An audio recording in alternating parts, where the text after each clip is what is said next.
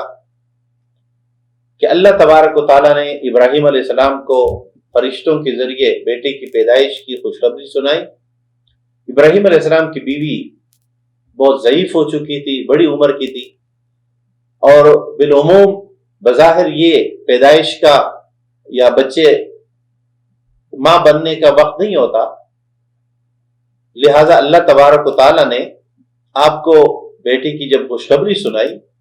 تو وہ اس سے خوش بھی ہوئی، لیکن بڑی حیرت اور تعجب کرنے لگی۔ تو فرشتوں نے کہا کہ ہم آپ کو سچی خوشخبری سنا رہے ہیں، آپ کو مایوس نہیں ہو۔ قرآن حکیم ان کے الفاظ نقل کرتا ہے کہ جب فرشتے آئے اور انہوں نے کہا لا توجل انا نبشرک بغلام علیم، ایک سمجھدار لڑکے کی خوشخبری، تو انہوں نے فرمایا ابشرتمونی علی ان مسنی کبر، کہ جب میں بوڑھا ہو چکا ہوں تو اب تم مجھے خوشخبری سنا رہے ہو بچے کی۔ فرشتوں نے کہا بشرناک بالحق فلا تکن من القانتین، مایوس ہونے والوں میں اللہ غیر معمولی کام پہ قادر ہے اور وہ کر کے دکھاتا ہے اپنے حیثیت، مقام و مرتبہ، اور انسان کو یہ سمجھانے کہ یہ سب اسباب اس کے اختیار میں ہے۔ ابراہیم علیہ السلام نے فرمایا کہ کون مایوس ہو سکتا ہے رب کے فیصلے سے۔ دوسرا واقعہ کہ فرشتے ابراہیم علیہ السلام کو یہ خوشخبری سنا کر لوط علیہ السلام کی خدمت میں حاضر ہوئے اور ان سے کہا کہ آپ اپنے گھر والوں کو لے کر رات ہی میں نکل جائیے، اس قوم پہ عذاب کا فیصلہ ہو چکا ہے، کیونکہ یہ گناہوں میں اتنے آگے سرکشی میں نکل گئے ہیں کہ اللہ نے ان کو سزا دینے کا یہی پر فیصلہ کیا دنیا میں۔ قرآن حکیم نے فرمایا فَأَسْرِ بِأَهْلِكَ بِقِطْعٍ مِّنَ اللَّيْلِ، رات کے وقت آپ لے کر چلی جائیے۔ اور پھر اللہ نے فرمایا کہ ہم نے اس بستی کے نیچے کا اوپر کر دیا، یعنی بستی پوری الٹ دی اور پتھروں کی بارش کر دی۔ ان فی ذلک لآیات للمتوسمین، بے شک اس میں نشانی ہے، علامت ہے، لوگ غور و فکر کر کے اس نتیجے تک پہنچ سکتے ہیں کہ ایسا سب کچھ اچانک تو نہیں ہوا، کچھ تو ان لوگوں کے کرتوت ہے جس کے نتیجے میں یہ ہوا۔ اور قرآن حکیم فرماتا ہے یہ وہ علاقے ہیں جنہیں تم آتے جاتے دیکھتے ہو۔ انسان عاد و سمود کے یہ کنڈرات ہو، پمپئی کے کنڈرات ہو، ہڑپا اور موجوداڑو کے کنڈرات ہو، ان سب کو دیکھ کر جا کر ہم یہ سمجھتے ہیں کہ یہ تہذیب اور کلچر ہے بہت زیادہ، اور ہم ان کے راستے اور ان کے اینٹوں اور ان کے کنوؤں کو ناپ ناپ کر ان کی عظمتوں کی داستانیں تو جاننے کی کوشش کرتے ہیں، لیکن چٹان پر عبرت حاصل نہیں کرتے کہ یہ سمجھدار، یہ ترقی یافتہ، یہ زیادہ صلاحیتوں والے لوگ آخر کس بنیاد پر اس انجام سے دوچار ہوئے۔ قرآن حکیم اس لیے بار بار فرماتا ہے سیروا فی الارض وانظروا کیف کان عاقبۃ المکذبین، کہ زمین پہ چل پھر کر دیکھ لو کہ اللہ کو جھٹلانے والوں کا انجام کیا ہوا، کن کن مراحل سے وہ گزرے۔ اور بعض جگہ تو بالکل واضح طور پر دیکھتے ہیں کہ بظاہر تباہی کے کوئی آثار نہیں ہو سکتے، جن لوگوں نے پہاڑوں کے اندر پتھروں میں سے گھر تراش کر کے اندر بنائے ہوئے تھے، ان کو کیسے تباہی آ سکتی ہے۔ یا آج جب ہم پومپئی کے مقام پر پتھر ہوئے انسانوں کی ان جوڑیوں کو دیکھتے ہیں کہ وہ جس گناہ کی کیفیت میں آج تک پتھر بنے ہوئے ہیں، اور یا دیگر روئے زمین پر جگہ جگہ ایسے غار اور اس میں علامات موجود ہے، قرآن حکیم اس لیے بار بار، چونکہ عاد و سمود کی گنرات تو مکے سے باہر جا کر قریب ہی تھے، اس لیے قرآن حکیم بار بار ان کو متوجہ کرتا ہے۔ تیسرے نبی یا تیسرا واقعہ ہے اصحاب الحجر کا، اور اسی کے نام سے قرآن حکیم کی آیت نمبر 80 میں یہ نام آیا ہے، یہ سورت کا نام بھی ہے، وَلَقَدْ كَذَّبَ أَصْحَابُ الْحِجْرِ الْمُرْسَلِينَ، کہ اصحاب ہجر نے بھی انبیاء کو جھٹلایا، مایوس کیا، انبیاء کی بات نہیں مانی۔ تو قرآن حکیم نے فرمایا کہ ان لوگوں نے، یعنی اصحاب ہجر، یعنی یہ قوم سمود، جنہوں نے ظلم کی، زیادتیاں کی، بار بار سمجھانے کے باوجود اللہ کی طرف نہیں آئے، اللہ کے احکامات کو نہیں مانا، بت پرستی کو چھوڑنے کے لیے تیار نہیں ہوئے، معجزات یکے بعد دیگر دکھائے گئے ان کے طلب پر۔ خصوصاً سب سے بڑا معجزہ ان کے لیے کہ ایک پتھر میں سے ایک اونٹنی نکلے، اور وہ اونٹنی حاملہ بھی ہو، انہیں بچہ بھی اس کا بعد میں پیدا ہو۔ اللہ تبارک و تعالیٰ نے اونٹنی کی یہ معجزہ دکھانے کے باوجود، جس میں کئی سارے اور نکات ہیں، یعنی ایک تو اونٹنی کی پیدائش، اس کا حاملہ ہونا، پتھر میں سے اس کا نکلنا، اور اس کی جسمانی ساخت ان کے جانوروں سے زیادہ اور بہتر اور صحت مند ہونا، اور جب وہ صحت مند ہے تو وہ چارہ بھی زیادہ کھا رہی تھی، وہ پانی بھی زیادہ پی رہی تھی۔ تو ان لوگوں نے اللہ کی اس نشانی کے ساتھ دشمنی شروع کر دی اور اسے مار ڈالا۔ قرآن حکیم ان کی صفت بیان کرتا ہے کہ ان کی کوالٹی کیا تھی، وَكَانُوا يَنْحِتُونَ مِنَ الْجِبَالِ بُيُوتًا آمِنِينَ، بڑے امن اور پرسکون تھے، لیکن جب اللہ سے بغاوت اختیار کی تو قرآن حکیم نے فرمایا فَانْتَقَمْنَا مِنْهُمْ، ہم نے پھر ان کو جھکڑ کے رکھ دیا، ہم نے ان کا سے بدلہ لیا، ان کے تمام نافرمانیوں کا۔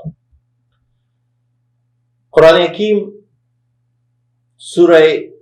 ہجر میں آیت نمبر 87 میں سے شروع کر کے 99 تک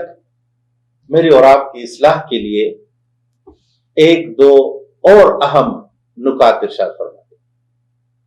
پہلی بات آیت نمبر 87 میں فرمائی وَلَقَدْ آتَيْنَاكَ سَبْعًا مِنَ الْمَثَانِي وَالْقُرْآنِ الْحَكِيمِ، ہم نے اے نبی، اور یہاں کاف لا کر اشارہ مقصود ہے براہ راست آپ صلی اللہ علیہ وسلم کو، اور آپ کے ذریعے پوری انسانیت اور امت محمدی صلی اللہ علیہ وسلم،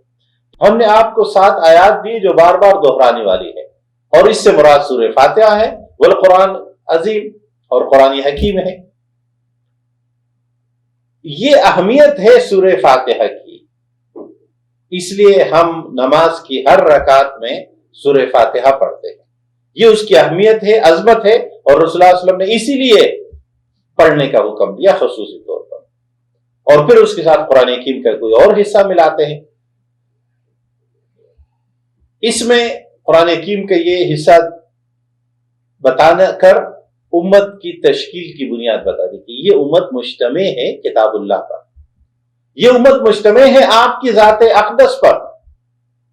تو آپ صلی اللہ علیہ وسلم کا ذکر ہے اور قرآن حکیم کا ذکر ہے۔ پھر قرآن حکیم آیت نمبر 88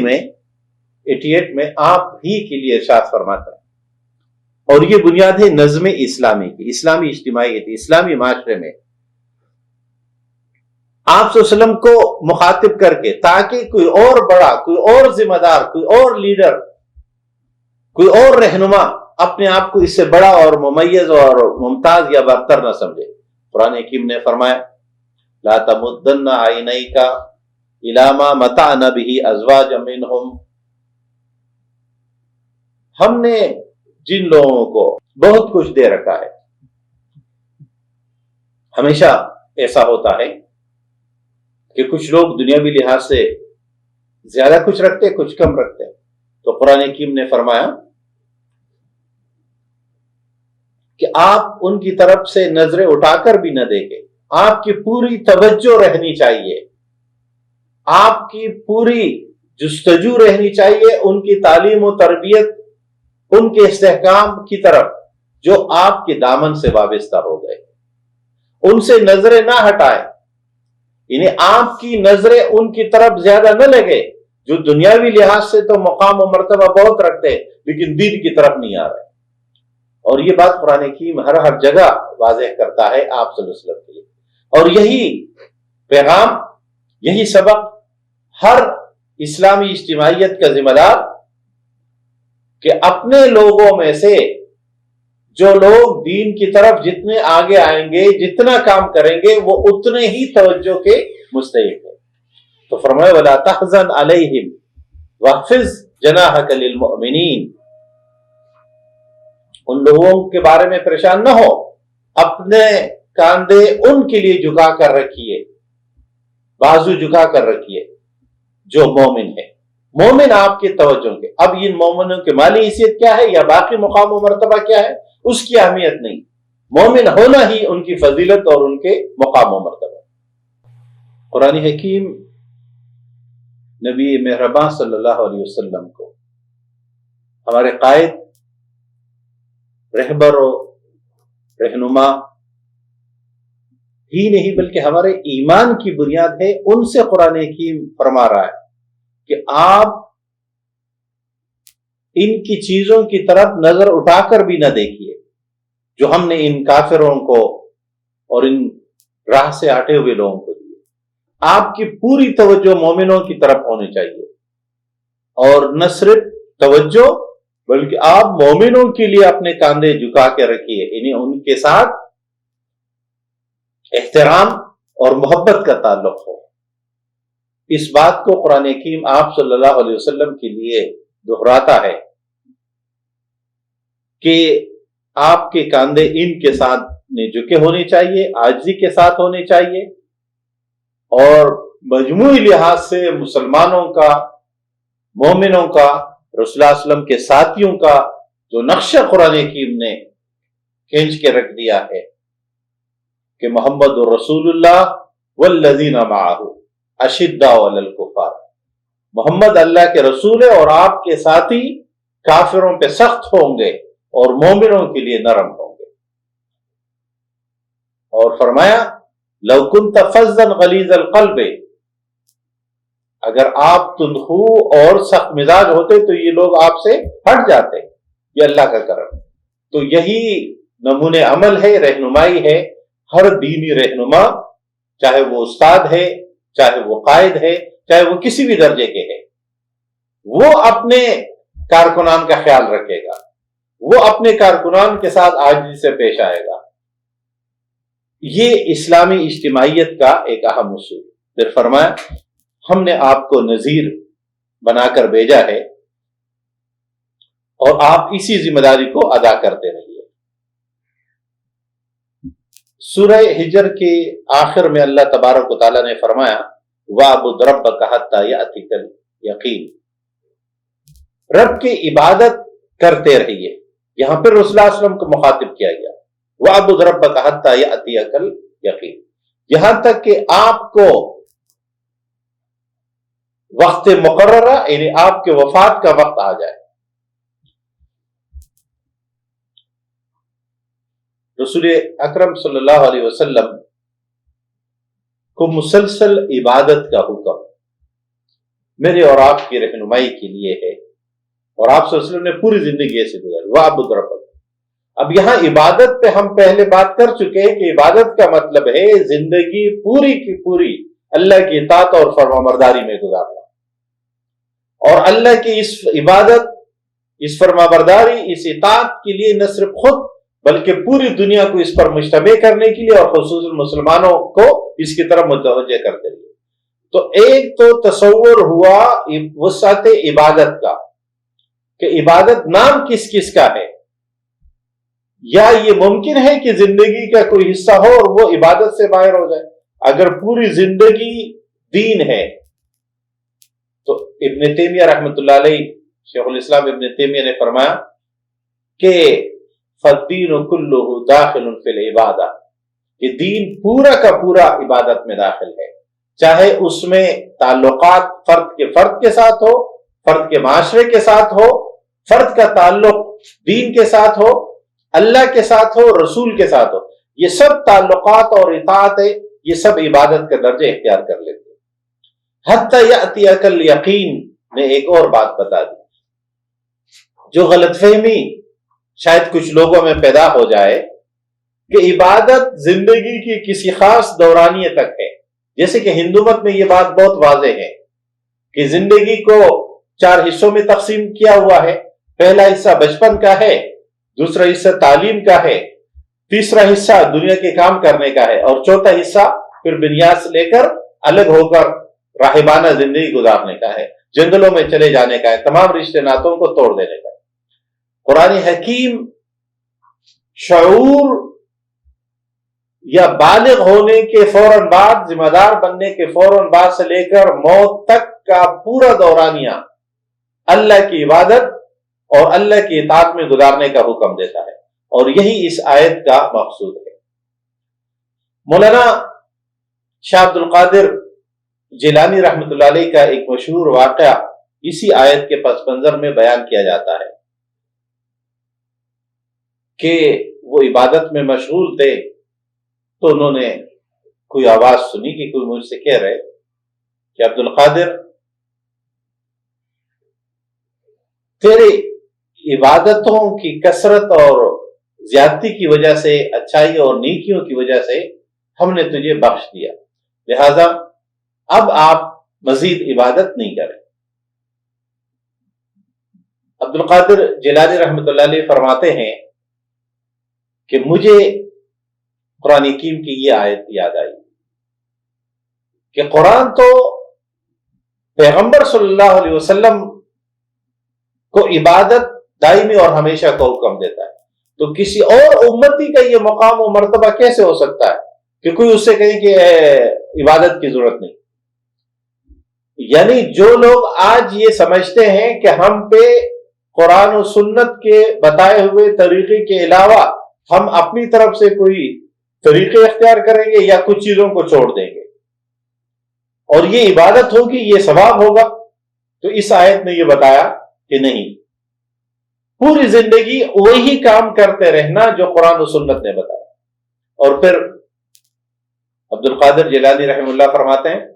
کہ جب میں نے کہا کہ یہ شیطانی دھوکہ اور حربہ ہے، یہ ممکن نہیں ہے کہ اللہ کسی بندے کو عبادت سے روک دے، اس لیے کہ دنیا میں وجود ہی اس لیے ہے، تو کہتے آواز سنائی دی کہ عبد القادر تجھے تیرے علم نے بچا دیا، ورنہ آج میں نے تجھے گمراہ کر دینا تھا۔ شاہ صاحب فرماتے ہیں، شاہ عبد القادر رحمہ اللہ، کہ میں نے کہا کہ یہ اب شیطان کا دوسرا حربہ ہے، کسی کا علم کسی کو نہیں بچا سکتا، اللہ کا رحم ہو، اللہ کا فضل ہو، اللہ سے نجات کی دعا مستقل کرتے رہنی چاہیے، اپنے علم کے ذوق میں اپنے علم پر اعتماد کر کے اگر کوئی یہ سمجھتا ہے کہ میری نجات ہوگی تو یہ بات درست نہیں۔ ہاں، علم کے نتیجے میں جتنی نیکیاں ہو رہی ہے یہ ایک زنجیری عمل ہے، جہاں جہاں تک یہ نیکیاں پہنچتی ہے اس کا اجر ملتا ہے۔ اللہ تبارک و تعالی ہم سب کی نیکیوں کا یہ اجر ہمارے لیے آخرت میں ذخیرہ بنائے اور محفوظ رکھے۔ قرآن حکیم پارہ نمبر 14 سے سورہ نحل کا آغاز فرماتا ہے، بسم اللہ الرحمن الرحیم، اتی امر اللہ فلا تستعجلوہ سبحانہ وتعالی عما یشرکون۔ اور یہ سورت جس کی نام اس میں موجود ایک اہم مثال اور وہ شہد کی مکھی کی مثال ہے، اس کی بنیاد پر اس سورت کا نام نحل پڑا ہے، اور تربیت کے لیے، ذاتی اصلاح کے لیے، اجتماعیت کو سنوارنے کے لیے بہت سارے حکیمانہ نسخے پر مشتمل، بصیرت پر مشتمل سورہ نحل ہے۔ ہم سورہ نحل کے کچھ نکات ذکر کر لیتے ہیں کہ اللہ تبارک و تعالیٰ نے سب سے پہلے توحید کا ذکر فرمایا اور اس کے دلائل کہ اللہ تبارک و تعالیٰ کے سوا کوئی معبود نہیں، کوئی رازق، کوئی خالق نہیں۔ اس کی مثال قرآن حکیم ذکر کے وہ رب کیسا ہے، اس کی توحید کی دلائل کیا ہے، تو قرآن حکیم کئی سارے دلائل ذکر کرتا ہے۔ ہم ایک کا ذکر کر لیتے ہیں کہ قرآن حکیم نے فرمایا کہ اللہ تبارک و تعالی والانعام خلقها لکم فیہا دفء ومنافع ومنها تأکلون، اللہ نے تمہیں پیدا کیا ہے ایک نطفے سے، تم پھر اللہ کے مقابلے میں آتے ہو، ویسی اللہ نے تمہارے لیے جانور پیدا کیے ہیں جس سے تم گوشت بھی کھاتے ہو حلال جانوروں کا، جس سے تم اپنے لیے گرم لباس اور کپڑے حاصل کرتے ہو، اسی سے تم خوبصورتی کے لیے چیزیں حاصل کرتے ہو، اور تم اس پہ وزن رکھ کر دور دور تک چلے جاتے ہو، اور پھر گھوڑے، خچر اور گدھے جس کو تم سواری کے لیے بھی ذریعہ بناتے ہو، اور خوبصورتی ایک دوسرے کے درمیان اس پہ فخر بھی کرتے ہو۔ قرآن حکیم کائنات کے مختلف مظاہر کو ذکر کرتا ہے کہ میں نے یہ پوری کائنات تمہارے لیے بنائی ہے اس لیے کہ تم اس سے فائدہ اٹھاؤ۔ اس لیے انسان اس روئے زمین پر بعد میں یعنی آخری میں آنے والا مخلوق ہے۔ پہلے اللہ نے اس زمین کو تخلیق اور وجود بخشنے کے بعد نامعلوم تعداد میں کتنے کروڑوں سال میں یہ زمین اس قابل ہوئی کہ انسان یہاں رہ سکے۔ یہاں پھر ڈارون کا نظریہ کوئی اور ہو سکتا ہے کہ وہ کہتے کہ انہی مخلوقات میں سے ترقی کرتے کرتے بقائے اصلح کے قانون کے مطابق صالح تر باقی رہا اور کمزور ختم ہو گئے۔ خود انہوں نے اونٹ کی مثال دی ہے کہ لمبی گردن والوں سے پہلے چھوٹے والے گردن کی بھی تھے، وہ ختم ہو گئے اس لیے کہ نیچے چارہ ختم ہو گیا۔ حالانکہ یہ بات اتنی عجیب تر ہے کہ پھر جو بکریاں وغیرہ اور چھوٹے جانور ہیں ان کو تو ان سے پہلے ختم ہو جانا چاہیے تھا، تو اگر چھوٹی گردن کے اونٹ نے ختم ہونا ہے تو بکریوں کو اس سے پہلے کیوں ختم نہیں ہوئے اور ابھی تک موجود ہے؟ تو یہ قرآن حکیم دلائل ذکر کرتا ہے۔ انہی میں سے اللہ تبارک و تعالیٰ نے خشکی کے ذکر کے ساتھ ساتھ سورہ نحل میں سمندر کا بھی ذکر کیا کہ اللہ تبارک و تعالیٰ پانی نازل فرماتا ہے، اس سے تم اپنے لیے زرع، زیتون، نخیل، آناب اور ہر طرح کے پھل، کچھ نئے والے کچھ دوسری جگہ سے لا کر تم کاشت کرتے ہو، اور یہ پورا انسانوں کی سہولت کا ایک سلسلہ ہے۔ اور اگر ہم ایک ایک کے بارے میں غور کرنا شروع کریں کہ اگر ہم انگور مصنوعی طور پہ بنانا شروع کریں تو کتنا کچھ ہمیں کرنا پڑے گا، جس کے نتیجے میں ہم اس قابل ہوں گے کہ ہم انار مصنوعی پیدا کر سکیں، اور کتنے ناممکن سے ماحول اور موسم کے مطابق ہم کوئی میٹھی چیز تو بنا سکتے ہیں، ہم اس میں ذائقہ تو شامل کر سکتے ہیں، لیکن قدرتی انار، اور وہ بھی اب وہ نہیں جو فارم میں پیدا کیے جاتے ہیں بلکہ وہ جو نیچرلی ہے، ایگریکلچر ہے، جن پہ اسپرے یا باقی چیزیں نہیں کی گئی ہے، جو ہم مہنگا اور چھوٹے چھوٹے بھی ہے، لیکن ہم سمجھتے ہیں انسان اب چاہتا ہے کہ وہ جو قدرتی طور پر ہوتے ہیں، جن کے بڑے بڑے فارم ہاؤس نہیں بنے ہوئے ہیں، یہ فارمنگ نہیں ہوئی ہے اس کی، اور ہم گویا اصل کی طرف جائے۔ اب انسان کی یہ خواہش ہے اور اس پہ وہ عمل درآمد کرتا ہے۔ قرآن حکیم فرماتے ہیں ہم نے تمہیں یہ سب دیے۔ یہاں یقیناً قرآن حکیم نے نام تو صرف ان پھلوں کے ذکر کیے جو نزول قرآن کے ماحول میں معروف تھے۔ قرآن حکیم کٹل کا ذکر نہیں کرے گا اور دیگر ان پھلوں کا ذکر نہیں کرے گا جن سے وہ لوگ ناشنا تھے اولی، لیکن یہ اصل میں نمائندگی ہے، یہ خود مقصود نہیں ہے۔ وَسَخَّرَ لَكُمُ اللَّيْلَ وَالنَّهَارَ، تمہارے لیے دن اور رات کو ہم نے مسخر کیا۔ وَمَا ذَرَأَ لَكُمْ فِي الْأَرْضِ مُخْتَلِفًا أَلْوَانُهُ، اور وہ سب جن کے مختلف رنگ ہیں ہم نے تمہارے لیے زمین میں پھیلا دیے۔ اللہ تبارک و تعالی اب بحری سمندری غذاؤں کا ذکر کرتا ہے۔ اس سے پہلے ہم نے یہ کیا، یہ پھل پیدا کیے، جانور پیدا کیے۔ اب فرمائے وَهُوَ الَّذِي سَخَّرَ الْبَحْرَ لِتَأْكُلُوا مِنْهُ لَحْمًا طَرِيًّا، ہم نے تمہارے لیے مسخر کیا دریاؤں کو، سمندروں کو، تاکہ تم اس سے تازہ گوشت حاصل کرو، لحمن طریہ، تازہ۔ اور انسان جب زمین کے اوپر اپنی ضروریات کی تکمیل کے لیے کاشت کرتا ہے، مختلف چیزیں پیدا کرتا ہے، گوشت کی یا غیر گوشت کی۔ سمندر بھی ایک بہت بڑا ذریعہ ہے انسانوں کے لیے گوشت حاصل کرنے کا، انہیں مچھلیوں کے حاصل کرنے کا، جس کی وسعت، جس کی زیادتی۔ انسان اپنے لیے اگر اس کی فارمنگ، فش فارمنگ کرنا چاہے تو یہ ممکن نہیں کہ وہ ایک سمندر جتنا اپنے لیے ذخیرہ بنا سکے۔ تو قرآن کریم فرمائے ہم نے تمہارے لیے سمندر کو مسخر کیا ہے۔ اور ہم دیکھتے ہیں کہ اللہ تبارک و تعالیٰ یہ احساس دلاتا ہے کہ جب وقتاً فوقتاً سمندر کا پانی آبادیوں کی طرف آ جاتا ہے، مختلف سونامیاں آ جاتی ہے، تو تب پتہ چلتا ہے کہ وہ ذات جس نے کنٹرول میں رکھا ہوا تھا، وہ جب چاہے اس 70% سے زیادہ پانی کو اگر خشکی کی طرف لے آئے تو انسانی زندگی کے مشکلات کیا ہوں گے۔ تو قرآن حکیم نے ایک تو یہ فرمایا لحمن طریہ، تازہ کو، اور اس میں اشارہ اس طرف ہے کہ سمندری گوشت مچھلیاں جلدی خراب ہونے والی، لہذا اس کی حفاظت کا انتظام بھی اس طرح ہو کہ انسان اس سے پورا فائدہ اٹھا سکے۔ ایک طرف تو گوشت، دوسری طرف وَتَسْتَخْرِجُونَ مِنْهُ حِلْيَةً، تم مختلف موتیاں وغیرہ اس سے نکالتے ہو جسے تم استعمال کرتے ہو۔ اور نمبر 3 وَتَرَى الْفُلْكَ مَوَاخِرَ فِيهَا، تم اس میں اونچی بڑی کشتیاں لے کر چلتے ہو، اور اب تو ٹنوں، ہزاروں ٹن وزنی جہاز تمہارے چلتے ہیں اس میں۔ یہ سب اس اللہ کا کرم ہے، یہ احسان ہے، یہ دلیل ہے اس کی،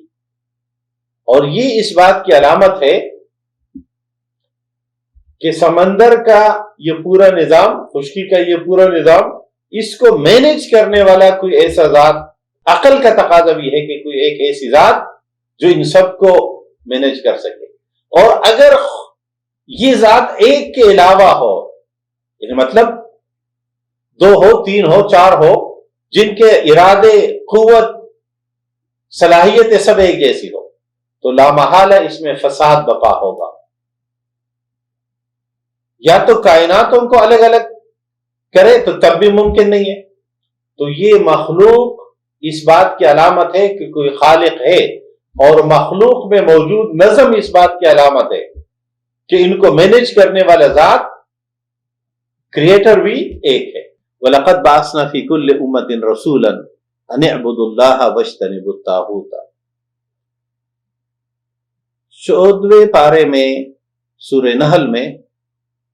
اللہ تبارک و تعالی نے آیت نمبر 36 میں ارشاد فرمایا کہ ہم نے ہر گروہ میں ہر طرف پیغمبر بھیجے، لیکن یہ لوگ تو الگ الگ تھے،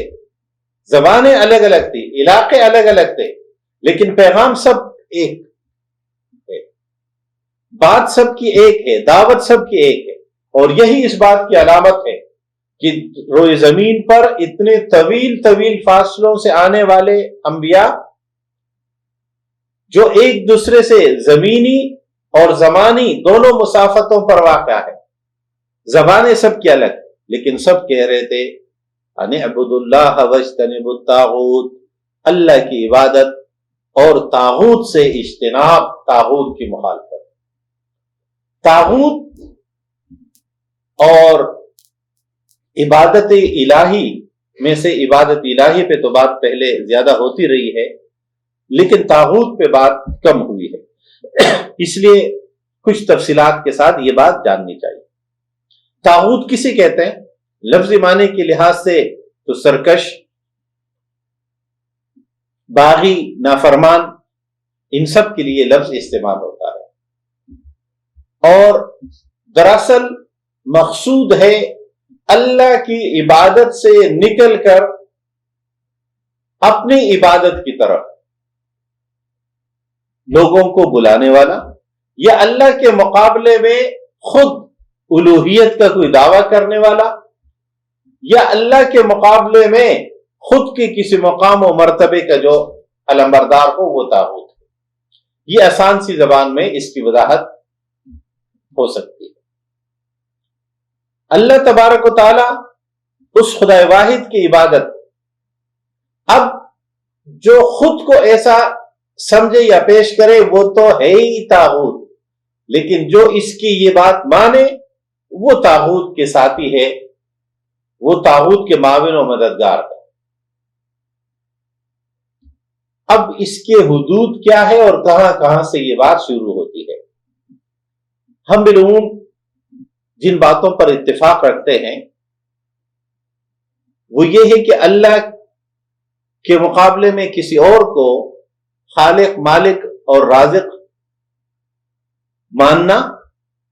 یا پیش کرنا یہ طاغوت ہے. اور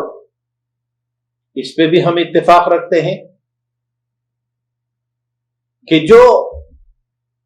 اللہ کی عبادت کے مقابلے میں اپنی عبادت کی بات کرے کہ میری بات مانی جائے، میری اطاعت کی جائے، یا میں جو کہتا ہوں یہ درست ہے، اس پہ بھی ہم اتفاق رکھتے ہیں. ہم پریشان ہو جاتے ہیں یا ڈبل مائنڈ ہو جاتے ہیں اس وقت جب کوئی شخص یا کوئی ادارہ یا کچھ لوگ تقسیم کر لیتے ہیں کہ ٹھیک ہے اللہ کی بات بھی مانی جائے گی اور کچھ ہماری بات بھی مانی جائے گی، تو پھر ہم پریشان ہوتے ہیں. تو پہلی بات کہ اللہ تبارک و تعالی ہمارا رب ہے، مالک اور خالق ہے، تو اس کی یہ ربوبیت تقسیم نہیں ہوگی کہ کوئی اور اس میں حصہ دار ہو. اور جب اللہ کی ربوبیت میں کوئی دوسرا شریک نہیں ہو سکتا تو اللہ نے جس کو رسول بنا کر بھیجا وہی رسول ہوگا، کوئی اور رسول بھی نہیں ہوگا. اللہ نے جس کتاب کو بھیجا ہے وہی کتاب ہادی اور رہنما ہوگی، کوئی اور کتاب بھی نہیں ہوگی. اللہ نے جو نظام، جو طریقہ کار، جس کو اچھا کہا اس کو اچھا سمجھنا، جس کو برا کہا اس کو برا سمجھنا، جس کو گناہ کہا جس کو ثواب کہا، وہ وہی ہے جو اللہ تبارک و تعالیٰ کا فیصلہ ہے. تو اللہ کے مقابلے میں خود سے اچھائیاں اور برائیاں تلاش کرنا، اللہ کے نظام اور اللہ کے دین کے مقابلے میں اپنا کوئی نظام بنانا، چاہے وہ فرد بنائے یا کوئی ڈکٹیٹر بنائے، سیویلین ڈکٹیٹر ہو یا ملٹری ڈکٹیٹر، جو بھی ہو، لیکن اللہ کے نظام کے مقابلے میں کوئی اور نظام بنانا یا پیش کرنا یا اس کو ماننا، یہ طاغوت ہے. تو اللہ کی وحدانیت پر مبنی، رسول کی رسالت کا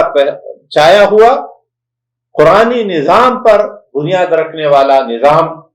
یہ اللہ کا نظام ہے، یہ عبادت ہے، اور جو اس کے مقابل ہے وہ طاغوت ہے. موجودہ زمانے میں سب سے بڑا طاغوت کیا ہے یا کون ہے؟ سب سے بڑا طاغوت سرمایہ دارانہ نظام ہے، اور اس کی جتنے نظریات ہیں، سوشلزم کی شکل میں ہو، نیشنلزم کی شکل میں ہو، یا باقی جتنے ازم ہیں سب کی شکل میں، وہ طاغوت کی قسمیں ہیں. اور انہی طواغیت کے خلاف نہ بردازما ہونا اور مقابلے میں کھڑا ہو جانا، یہ ہے ان اعبدوا اللہ واجتنبوا الطاغوت. ان دونوں جملوں نے یہ بھی سکھا دیا کہ یہ دونوں ساتھ ساتھ نہیں ہو سکتے. یعنی اللہ کی عبادت ہوگی اور طاغوت سے اجتناب ہوگا 100%. دونوں میں سے کچھ لے کر ایک تیسری جنس وجود میں نہیں آئے گی، اور اگر کوئی ایسا بناتا ہے تو وہ اللہ کی عبادت نہیں بلکہ وہ طاغوت ہی کا حصہ ہے۔ قرآن حکیم اس کے بعد سورہ نحل اور پارہ نمبر 14 میں آیت نمبر 43 میں رسالت کے بارے میں ارشاد فرماتا ہے کہ ہم نے آپ سے پہلے بھی وما ارسلنا من قبلک الا رجالا نوحی الیہم، ہم نے پہلے بھی رسول بھیجے ہیں، اور یہ کوئی ایسی خفیہ بات نہیں ہے، دنیا میں یہ بات ہر طرف پھیلی ہوئی ہے، معلوم ہے، وہ کتابوں، وہ رہنمائیاں، ان کی بھی ایک تاریخ ہے، تو اگر کسی کو اس کی معلومات چاہیے تو وہ دیکھ سکتا ہے۔ بالبینات والزبر وانزلنا الیک الذکر لتبین للناس ما نزل الیہم لعلہم یتفکرون، ہم نے دلائل، کتابیں اور براہین کے ساتھ ان سب انبیاء کو بھیجا، اور ہم نے آپ کی طرف ذکر نازل کیا، وانزلنا الیک الذکر۔ اب سوال یہ کہ اعزاز اور مقام، مرتبہ، وکٹری سٹینڈ پہ جیت تو حاصل ہو گئی کہ ہم نے آپ کو یہ موقع، لیکن ہر ذمہ داری، ہر مقام و مرتبہ، ہر عظمت اور رفعت ذمہ داریوں کا تقاضا کرتے، تو قرآن کریم نے فرمایا کہ یہ مقام و مرتبہ اس ذمہ داری کے ساتھ ہے کہ لِتُبَيِّنَ لِلنَّاسِ مَا نُزِّلَ إِلَيْهِمْ، کہ آپ واضح کر کے سمجھائیں گے جو ہم نے ان کے لیے نازل کیا، وَلَعَلَّهُمْ يَتَفَكَّرُونَ، تاکہ یہ غور و فکر کریں۔ قرآن حکیم اولین دور سے نزول کے پہلے لمحے سے اپنے حاملین کو، اپنے ماننے والوں کو، اپنے اوپر ایمان رکھنے والوں کو یہ تعلیم دیتا ہے کہ قرآن میں غور و فکر کیا جائے، دیکھا جائے، پرکھا جائے، خود کو اس کے پیمانوں پر سنوارا جائے۔ تو تبیان للناس سے جو بات سمجھانی مقصود ہے معاشرے کو، وہ یہ ہے کہ پیغمبر نے اپنی یہ ذمہ داری سر انجام دی ہے، اور یہ ذمہ داری اگر سر انجام نہیں دی ہے تو اس کا مطلب ہے قرآن نے پیغمبر کی وہ ذمہ داری بتائی جو انہوں نے سر انجام نہیں دی۔ بحیثیت مسلمان ہمارے اس پہ اتفاق ہے کہ پیغمبر نے تبیان للناس کی ذمہ داری ادا کی ہے، پوری کی ہے، اور اسی کی آپ صلی اللہ علیہ وسلم نے حجۃ الوداع کے موقع پر امت کو گواہ بنا کر گواہی لی کہ کیا میں نے اللہ کا پیغام تم تک پہنچایا ہے، تو یہ دراصل تبیان للناس کی گواہی آپ نے لی۔ اب جو لوگ رسول اکرم صلی اللہ علیہ وسلم کی اس مقام و مرتبے کا انکار کرتے ہیں، ان معنوں میں کہ پیغمبر کی ذمہ داری تو صرف قرآن کے الفاظ پہنچانا تھا، اور پھر آپ صلی اللہ علیہ وسلم نے اپنی زندگی میں تو جو کیا اس وقت کے لوگوں نے وہ مانا، آپ کے بعد حضرت ابوبکر، حضرت عمر، اور اس کے لیے اصطلاح استعمال کی مرکز ملت کی، کہ پیغمبر کی حیثیت اپنے دور میں مرکز ملت کی۔ حالانکہ یہ اتنی عجیب اصطلاح ہے کہ اس کا مطلب یہ ہوا کہ رسول اکرم صلی اللہ علیہ وسلم قرآن حکیم کی جو تبیان کریں گے وہ آپ کے دور میں تو لوگ مانیں گے، لوگوں کے لیے حجت، برہان اور دلیل ہوگی، لیکن اس کے بعد آج تک یہ ہمارے لیے پیغمبر تبیان للناس کی ذمہ داری پوری نہیں کر رہا۔ تو قرآن حکیم کے اگر صرف الفاظ اور معنی، الفاظ اور متن پہنچانا مقصود تھا، جس کے نتیجے میں پیغمبر صرف ایک پوسٹ مین بنتا ہے، ایک ڈاکیا، ایک قاصد بنتا ہے، کہ اس کا کام اس سے کوئی لینا دینا نہ ہو کہ اس خط میں، اس کتاب میں لکھا کیا ہے اور اس کتاب کی عملی شکل کیا ہوگی۔ اس لیے مسلمانوں نے ہمیشہ مقام نبوت کو اس بات کے ساتھ سمجھا ہے کہ پیغمبر صرف کتاب نہیں لاتا بلکہ وہ کتاب عملاً سمجھاتا ہے، اپنے اقوال سے، اپنے افعال سے، اپنے جذبات سے، اور یہ تینوں دلائل بنتے ہیں، ان تینوں کو یاد رکھا جاتا ہے، اور ان کے لیے جو ہم اصطلاح استعمال کرتے ہیں وہ ہے سنت نبوی صلی اللہ علیہ وسلم یا احادیث مبارکہ صلی اللہ علیہ وسلم۔ قرآن حکیم سورہ نحل میں ایک اور عقلی دلیل کا ذکر کرتا ہے، آیت نمبر 66 میں، وَإِنَّ لَكُمْ فِي الْأَنْعَامِ لَعِبْرَةً، تمہارے لیے جانوروں میں عبرت کا سامان ہے۔ عبرت کا لفظ اردو میں بھی استعمال ہوتا ہے، اور یہ اصل میں عبور سے ہے کہ ہم ایک طرف سے دوسری طرف جاتے ہیں جب ہم کوئی دریا، کوئی ندی یا نالا پار کرتے ہیں، ہم کہتے ہیں ہم عبور کر گئے، یا ہم کہتے ہیں ہمیں فلاں چیز پر عبور حاصل ہے۔ یہ سب وہ اس کو دیکھ کر، اس مثال کو سمجھ کر ہم کوئی اور بات سمجھ لیتے ہیں۔ یہاں فرمایا ان جانوروں میں تمہارے لیے عبرت ہے، نسقیکم مما فی بطونہ، ہم تمہیں پلاتے ہیں ان کے پیٹوں میں سے، اور پیٹ میں کیا ہے؟ بین فرس و دم لبنا خالصا سائغا للشاربین، ہم ان جانوروں میں خون اور گوبر کے درمیان میں سے تمہارے لیے خالص دودھ نکالتے ہیں۔ جانور جو دودھ دیتا ہے وہ تو خالص ہے، ہمارا دودھ والا جو دیتا ہے وہ شاید خالص نہ ہو، اور اب تو خالص اور غیر ہو، یہ اب زیادہ ہو سکتا ہے کہ وہ بالکل دودھ ہو ہی نہیں، مکمل کیمیکل پر مشتمل ہو۔ قرآن حکیم نے جانوروں کے مختلف مثالوں کو ذکر کر کے یہ بات سمجھائی ہے کہ اللہ تبارک کون سا وہ ذات ہے، اس ذات کی خوبی اور کمالات کیا ہے کہ اس نے انسانوں کی مثالیں بھی قرآن ذکر کرتا ہے، لیکن جانوروں کی مثالیں بھی دیتا ہے کہ جانوروں کا یہ پورا نظام۔ اور اس سے ایک تو یہ ثابت ہوتا ہے کہ اسلام، قرآن اپنے ماننے والوں کو یہ حکم دیتا ہے کہ اللہ نے جو چیز، جو احسان تم پہ فرمایا، تمہیں جو کچھ دیا، جانور دیے، اس سے تم فائدہ اٹھاتے ہو، اور اگر تم خود کے لیے دودھ بنانا چاہو تو وہ مصنوعی کیمیکل تو بن سکتا ہے، لیکن اس میں وہ فوائد نہیں ہوں گے جو جانوروں میں، اور جانوروں کے پیٹ میں یہ سب کچھ ہوتا ہے، اس کے باوجود اللہ تبارک و تعالیٰ یہ نعمت وہاں سے دو ناپاک چیزوں کے درمیان میں سے ایک پاک ترین شے اللہ عطا فرما رہا ہے۔ انسان نے جب اللہ تبارک و تعالیٰ کی اس نظام پر اعتماد چھوڑ کر از خود ہر چیز استعمال کرنا شروع کر دیا، یعنی اگر جانور حلال ہے تو تبھی اس کا دودھ حلال ہوگا، جانور حلال نہیں ہے تو اس کا دودھ بھی حلال نہیں ہے، جانور حرام ہے تو اس کا دودھ بھی حرام ہے۔ تو اس پہ لوگ سوال اٹھاتے ہیں کہ کیوں یہ دودھ حرام ہے؟ ہم نے پہلے بھی اس پہ بات کی کہ دراصل حلال و حرام کا فیصلہ حکم خداوندی ہے، اللہ کی ڈکٹیشن ہے، اس کا حکم ہے کہ یہ منع ہے، نہیں استعمال کرو، اور یہ اس بات کی علامت ہے کہ میں اپنی مرضی سے کچھ نہیں کر سکتا۔ کل پرسوں کی خبر ہے کہ چین نے جب اس حادثے کے بعد جانوروں کے خرید و فروخت یا کھانے پر پابندی لگائی، ابھی یہ عارضی ہے،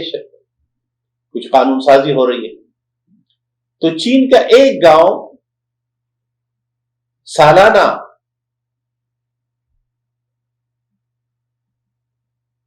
سانپ، یعنی کوبرا سانپ، یعنی زہریلے سانپ پال کر انہیں فروخت کر کے ان کے گوشت استعمال کرنا، چمڑے استعمال کرنا، اور یہ کوئی لاکھوں ٹن سالانہ کی پیداوار ہے۔ اور اسی طرح کاکروچ اور دیگر جانوروں کے، اور ایک محفل جس میں مختلف مذاہب کے رہنے والے تھے، جب اس بات پہ موضوع آ گیا کہ آخر کچھ جانور حرام کیوں ہے، تو مجھے ایک مثال ان لوگوں نے بتائی جو کسی کو حرام نہیں سمجھتے جانور، اور کہنے لگے کہ ایک ڈش جس کو چن چن ڈش کہتے ہیں، اور جب آپ ہوٹل میں بیٹھتے ہیں تو دو کٹورے لائے جاتے ہیں، ایک میں ابلتا ہوا تیل اور دوسرے میں چھوٹے چھوٹے چوہے کے بچے ہوتے ہیں، اور کھانے والے چمٹے سے وہ بچے کو پکڑ کر اس ابلتے تیل میں ڈبوتے ہیں تو وہ چن کی آواز نکال کر روسٹ ہوتا ہے، اور پھر لوگ اسے کھاتے ہیں۔ یہ اور اس جیسے کھانے کے وہ بہت سارے طریقے جس کو آج تک لوگ اس بنیاد پر اپنائے ہوئے تھے کہ یہ بھی گوشت ہے، وہ بھی گوشت ہے، یہ بھی ایسا ہے، وہ بھی ایسا ہے۔ اب انسان نے یہ جان لیا کہ مختلف جانوروں میں کہ گوشت میں کچھ ایسی چیزیں ہوتی ہیں جو نقصان دہ ہوتی ہیں، تو اللہ تبارک و تعالیٰ نے جن جانوروں کے استعمال اور حرام اور یا جن جانوروں کے حلال ہونے کا فیصلہ دیا، وہ انسان کے لیے مفید ہونے کی بنیاد پر یہ مفید ہونا اس کی حکمت ہے، علت اس کا حکم خداوندی ہے کہ اللہ کا یہ حکم ہے کہ یہ حلال ہے اور یہ حلال نہیں ہے۔ قرآن حکیم آیت نمبر 69 سے بلکہ 68 سے ارشاد فرماتا ہے سورہ نحل میں، شہد کی مکھی، اللہ تبارک و تعالیٰ نے انسانوں کے لیے جو چیزیں پیدا کی ہے ان میں سے ایک غیر معمولی اور مفید، یا جن میں قرآن حکیم شفا کا ذکر کرتا ہے، وہ شہد ہے۔ قرآن نے فرمایا کہ وَأَوْحَى رَبُّكَ إِلَى النَّخْلِ أَنِ اتَّخِذِي مِنَ الْجِبَالِ بُيُوتًا، کہ تیرے رب نے حکم دیا ہے شہد کی مکھی کو کہ پہاڑوں میں اپنا گھر بنائے، یا درختوں میں بنائے، یا چتوں میں بنائے۔ شہد کی مکھی کا گھر انہیں چتا، اور انسان جو چیزیں ان سے سیکھتا ہے ان میں اجتماعی زندگی، شہد کی مکھیوں کی اجتماعی زندگی، شاید ہم پہلے اس کے بارے میں کم جانتے تھے،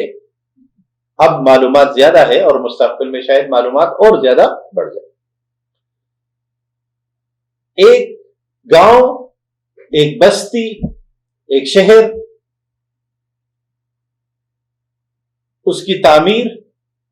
اس میں ذمہ داریوں کی تقسیم، یہ انسانوں کے بارے میں تو یہ بات انبیاء علیہ السلام سکھاتے ہیں،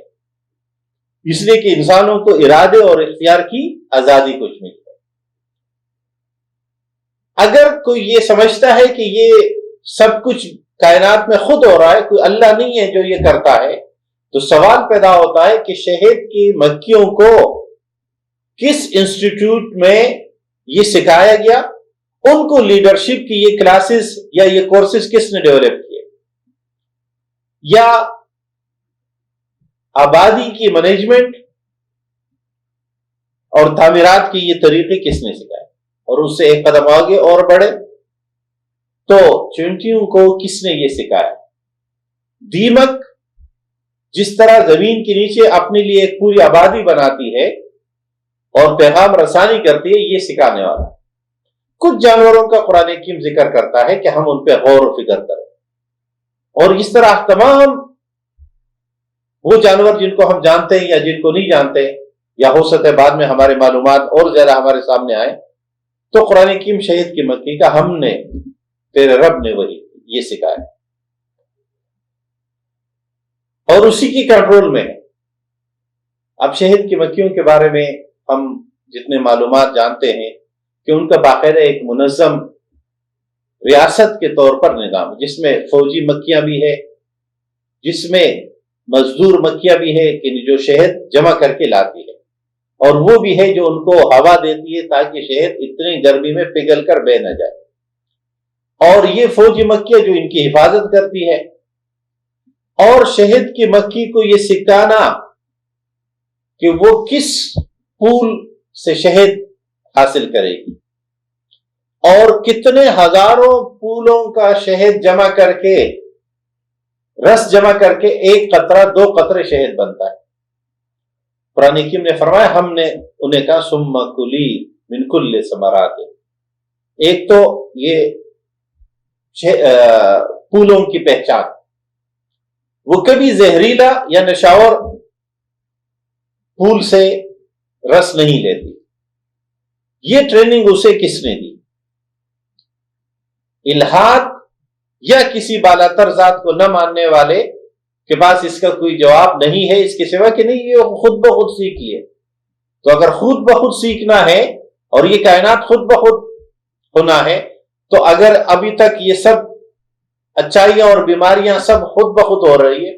تو یہ جس کورونا کے مشکل سے ہم گزر رہے ہیں، اس کا علاج خود بخود کیوں دریافت نہیں ہوا؟ اس کے لیے تو سب کو مل کر کام کرنا پڑا۔ تو اگر یہ خود بخود والے تھیوری ہر ایسے موقع پر ناکام ہو جاتے، اگر شہد کی مکھیوں نے یہ کرنا ہے تو باقی مکھیاں جو ہے وہ یہ کام کیوں نہیں کرتی؟ قرآن حکیم نے فرمایا ایک تو ہم نے پھولوں کا رس چوسنے کا طریقہ، فصل کی سبل ربک، اور ہم نے انہیں راستوں کی پہچان دی. یہ بات بعد میں واضح ہو گئی، انسان نے بعد میں دریافت کی کہ ہر شہد کی مکھی اپنے گھر کا راستہ اتنے کلومیٹر دور سے بھی واپس اپنے ہی مقام پر آتی ہے، اور اس کے بدن اپنے ایک بو، ایک خوشبو ہوتی ہے جس کی بنیاد پر وہ واپس آتی ہے، کھوتی نہیں ہے، گم نہیں ہو جاتی، غائب نہیں ہو جاتی. اور اس رب کے مقرر کیے ہوئے راستے پر جا کر مختلف قسم کے شراب انہیں رس جمع کر کے مختلف الالوان، جس میں رنگ الگ الگ ہے. اور شہد کی دوسری خوبی یہ ہوتی ہے کہ اس میں پھول کی ذائقہ بھی موجود ہوتا ہے اور رنگ بھی موجود، اس لیے ہم شہد کو اس کے پودوں کی بنیاد پر، درختوں کی بنیاد پر خریدتے ہیں. یہ کس کا؟ سدرا بیری کا شہد ہے یا یہ مالٹے کا شہد ہے؟ اللہ تبارک و تعالیٰ نے دودھ کی طرح شہد بھی ہمیں خالص دیا، لیکن جب انسان نے کیمیکل استعمال کرنا شروع کر دیے، اسپرے شروع کر دیے، اور کھیتوں اور باغات میں شہد کی مکھیاں پھولوں سے رس اکٹھا نہیں کر سکتی، تو اللہ تبارک و تعالیٰ نے ہمیں اس نعمت سے محروم کر دیا، اور ہم اب اس کے بجائے مختلف کیمیکل اور مصنوعی شہد ہمارے مارکیٹوں میں اور ہمارے گھروں میں آئے. تو اللہ تبارک و تعالیٰ نے جو خالص چیزیں دی ہے اس کو خالص رکھنا یہ انسان کی ضرورت ہے. قرآن حکیم سورہ نحل کی آیت نمبر 89 سے پھر ارشاد فرماتا ہے ہمیں اپنا مقصد وجود اور اپنی ذمہ داریاں بتاتے ہوئے کہ امت مسلمہ کی ذمہ داری کیا ہے. تو فرمایا وَيَوْمَ نَبْعَثُ فِي كُلِّ أُمَّةٍ شَهِيدًا عَلَيْهِمْ مِنْ أَنفُسِهِمْ وَجِئْنَا بِكَ شَهِيدًا عَلَىٰ هَؤُلَاءِ، کہ اس دن جب ہم ہر گروہ میں سے گواہ اٹھائیں گے انہی میں سے، اور ہم آپ کو گواہ بنا کر اٹھائیں گے عَلَىٰ هَؤُلَاءِ، اس پوری امت پر. ہر نبی اپنے امت کے بارے میں گواہی دے گا. یہ دراصل اس نبی کی رپورٹ ہوگی قیامت کے دن اللہ کے سامنے کہ ہمیں آپ نے مبعوث کیا تھا، بھیجا تھا ذمہ داری ادا کرنے کے لیے، ہم نے ذمہ داری ادا کی. اس طرح امت محمدی صلی اللہ علیہ وسلم کے بارے میں رسول اکرم صلی اللہ علیہ وسلم گواہی دیں گے.